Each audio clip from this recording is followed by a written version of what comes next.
Please video like and subscribe this channel. Beginning, a routine mission turns unexpected. The starship Vanguard drifted silently through the luminous nebula of the Seraphis sector. Its sleek metallic hull shimmered under the refracted light of nearby pulsars. Inside, the hum of the engines was the only sound, until the bridge alert system chimed, signaling routine docking procedures. Lieutenant Cale Roran glanced at his squad. They were on a low-priority assignment: escort the royal delegation of House Viridian, a minor alien royal family traveling for interstellar negotiations. Normally, escorting royalty was ceremonial. Combat was unlikely. Boredom was expected. Standard protocols, Cale said, checking his plasma rifle one last time. Nothing to see here, soldiers. Just keep it tight and stay polite. The squad moved along the corridors toward the guest quarters. They expected formal greetings, speeches, and nothing more. What they did not expect was to hear the soft clatter of plates and the rhythmic sound of water running against metal.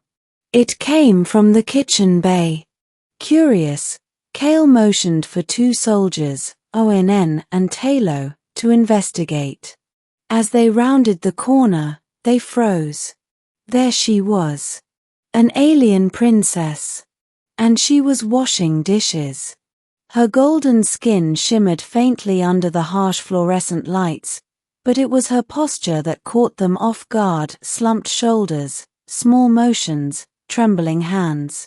Her royal insignia, a set of intricate crystalline symbols embedded in her robes, glinted as she leaned over the sink. The princess had been a mystery to them all. Rarely seen outside ceremonial halls, she had always been depicted as composed, untouchable, regal. But here she was, scrubbing a plate with her slender hands as if doing so could cleanse the weight of the universe from her shoulders.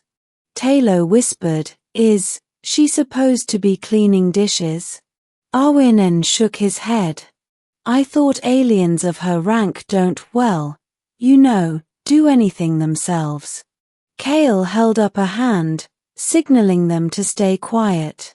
He noticed the faint quiver in her fingers, the subtle catch in her breath. Something was wrong.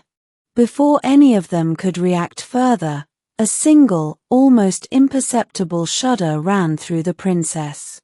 Then, she broke down.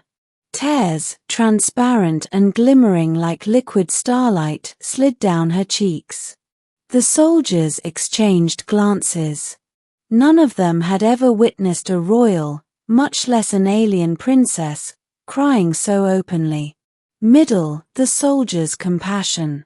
Cale stepped forward cautiously. "Princess Viridian, are you all right?" His voice was calm, though his pulse quickened. She looked up, startled, almost as if the words themselves were foreign. Her eyes, a deep shade of violet with flecks of silver, glimmered with unspoken sorrow. She tried to compose herself, wiping at her tears, but the effort only made her shoulders shake more violently.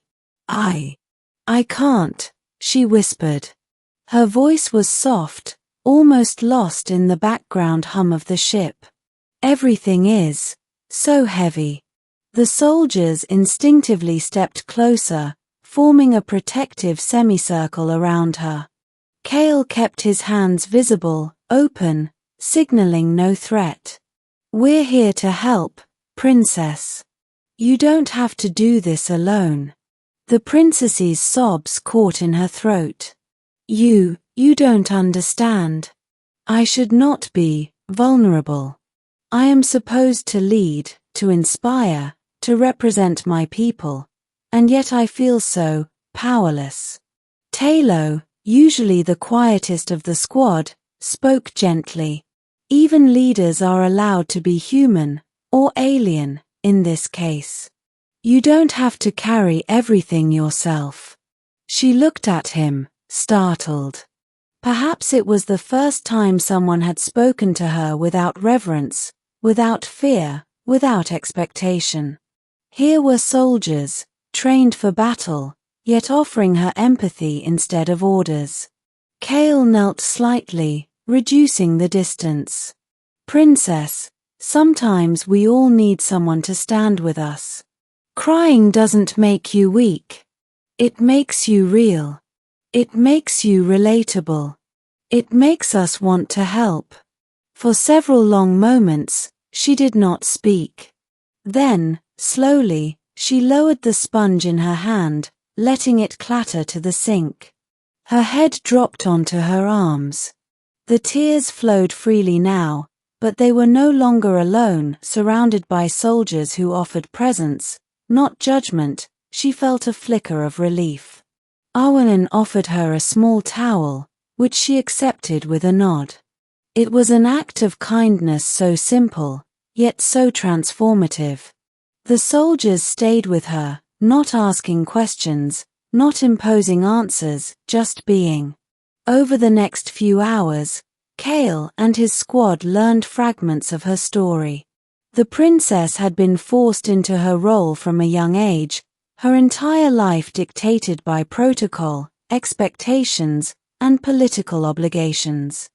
Isolation, even among her family and advisors, had been constant. Even small tasks, like washing dishes or cleaning personal quarters, had been forbidden to maintain appearances. She had never been allowed to express emotions without scrutiny. This was the first time she had cried in years. The first time anyone had truly seen her. The transformation. Word of the princess's breakdown spread quietly through the ship. Crew members observed from a distance, astonished at the soldiers' approach. Instead of reprimanding her or reporting the incident to the Royal Council, they simply listened and offered support. Over the next few days, Kale's squad found themselves assigned more duties that allowed them to interact with the princess. They shared meals, laughed at small jokes, and even engaged in friendly training exercises, though the princess insisted on not using her royal powers in public. Through these interactions, she began to regain confidence, not in her political role, but in herself as an individual. Her laughter returned, light and musical, filling the corridors of the spaceship in a way that hadn't happened before. One evening, as the nebula outside glimmered in shades of blue and purple, she spoke to Kale privately. "You've changed the way I see my duties," she said softly. "Before, I thought strength was never showing fear or sadness. Now I see, it's in sharing them. It's in allowing others to be present with you. It's in letting someone help." Kale nodded. Leadership isn't about perfection. It's about connection. Even royalty needs allies who see the person behind the crown. The princess smiled, a genuine, unguarded smile.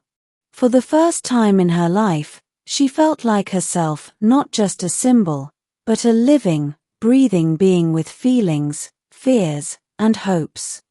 Climax: the crisis in the engine bay.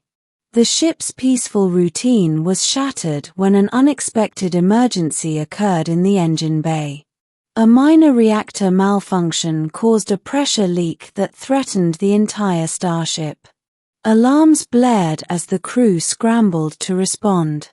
Kale's squad was deployed immediately, escorting the princess to a safe zone. But the princess insisted on helping, not just hiding. "If my people see me afraid, they'll panic," she said firmly.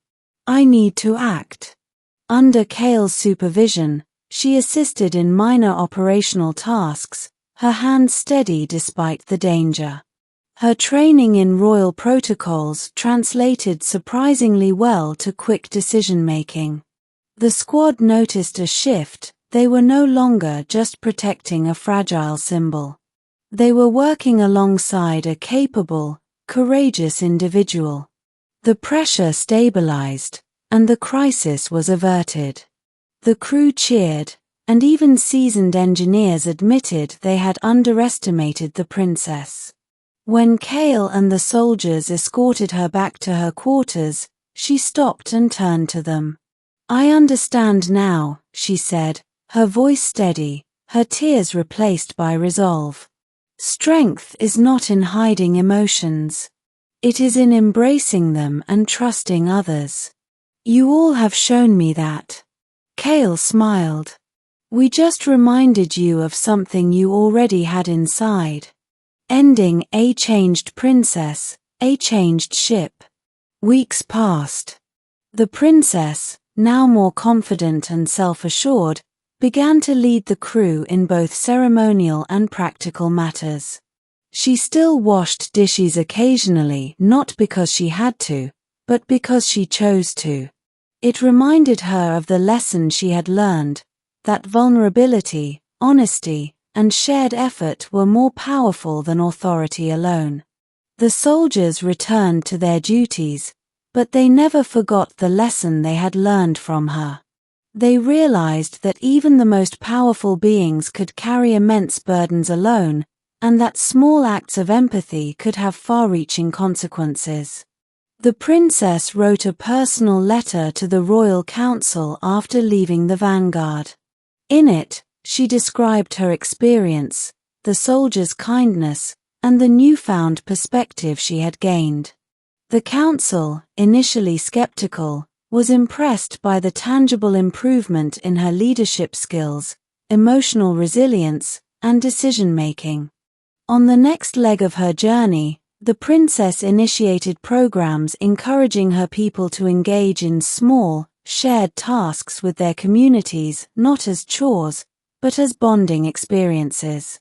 A minor act, like washing dishes together or sharing meals, became a symbol of trust, understanding, and empathy across the Viridian people. The vanguard sailed on, carrying with it the memory of a unique, quiet revolution, how a group of soldiers and one vulnerable moment had reshaped the heart of an alien princess and through her, influenced the course of a people. And somewhere among the stars, the princess would occasionally glance at a sink full of dishes, smile faintly, and remember the soldiers who taught her that even the smallest act of kindness and the courage to show your heart could ripple through the galaxy.